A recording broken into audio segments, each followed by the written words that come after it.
બનાસકાંઠાના દાંતાની રેફરલ હોસ્પિટલમાં ગઈકાલે પાણી ભરાયા હતા। ઢીચણસમા પાણી ભરાતા હાલ કફોડી બની હતી, જ્યારે આજે ફરી દાંતાની સરકારી હોસ્પિટલમાં ઓપીડી અને ઇમરજન્સી સેવાઓ શરૂ થઈ ગઈ છે। ગઈકાલે ભારે વરસાદને પગલે સમગ્ર હોસ્પિટલ અને પરિસર અને વોર્ડમાં પાણી ઘૂસી ગયા હતા।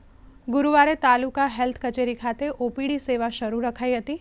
ગુરુવારે મોડી રાત સુધી સાફ સફાઈ કાર્ય ચાલ્યું હતું।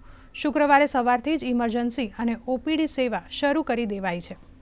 કાલે ભારે વરસાદના કારણે સીએચસી દાંતા ખાતે મોટા પ્રમાણમાં પાણી ઘૂસી ગયું, તેથી આપણે અહીંયા ઓપીડી તથા ઇમરજન્સી સેવા ચાલુ રાખી શકીએ એમ નહોતા। એટલે દર્દીઓના સ્વાસ્થ્યને ધ્યાનમાં રાખીને આપણે ત્યાં તાલુકા આરોગ્ય અધિકારીની કચેરી ખાતે ઓપીડી સેવા ચાલુ રાખેલી અને મોડી સાંજ સુધી સામૂહિક આરોગ્ય કેન્દ્ર દાંતાની સાફ સફાઈ થઈ ગયા પછી અત્યારે આજ સવારથી સામૂહિક આરોગ્ય કેન્દ્ર દાંતા ખાતે દર્દીઓની તમામ ઓપીડી તથા ઇમરજન્સી સેવાઓ રાબેતા મુજબ ચાલુ કરેલી છે।